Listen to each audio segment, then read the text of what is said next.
The president of Venezuela has been arrested by the United States government. This isn't about drugs or oil, it's about control losing its grip. Right now, most people are going to argue the surface: politics, strategy, justifications, teams.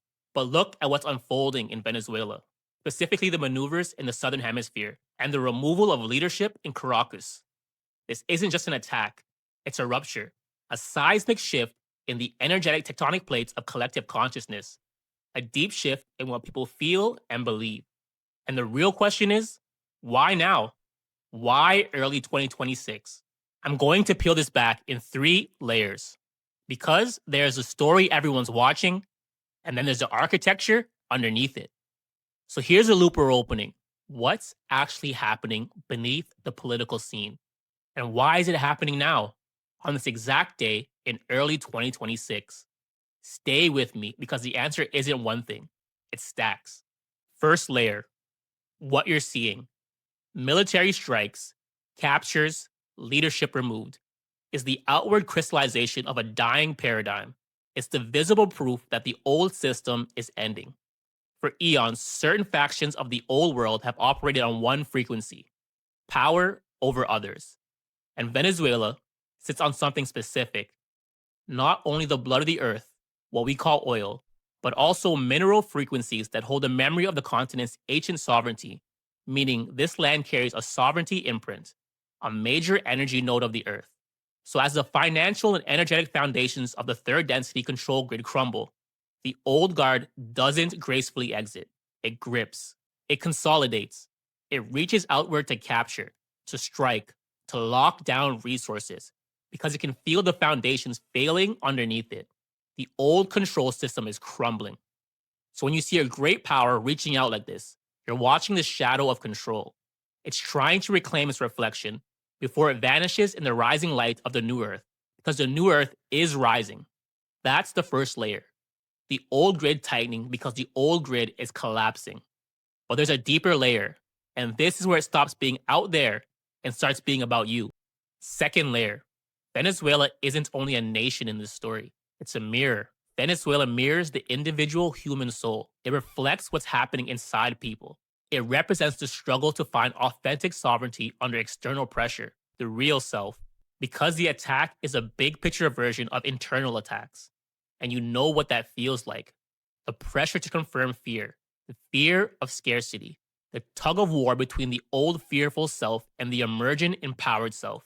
This is the trap. When your external world spikes, the internal world scrambles, and you reach for something outside you to stabilize you: a leader, a system, a side, a storyline, anything except your own center. So ask yourself, quietly, honestly, when chaos hits, who do you become? Someone who panics and reacts, or someone who stays steady and sees clearly?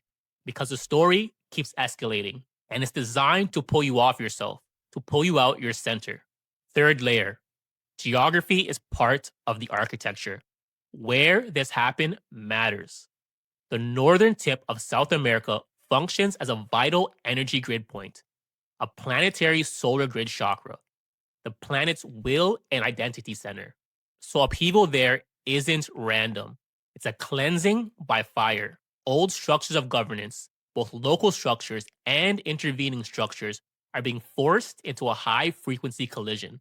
They're being slammed together under pressure, not to entertain the world, not to justify a narrative, but so the people of Gaia can finally see power does not come from a leader.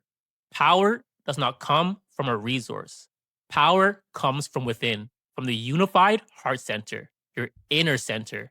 And that's why this feels bigger than politics, because it's not just land shifting, it's identity shifting, will shifting.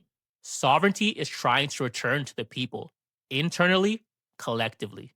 Now, if you're watching this from afar and you feel something strange, a deep grief you can't explain, or a ping in your energy field, this is an activation. And this is the instruction: hold the neutral point.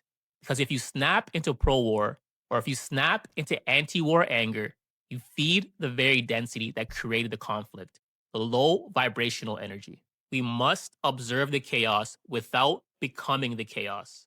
Send the frequency of love and divine order to the innocent souls caught in the transition and recognize the symbol.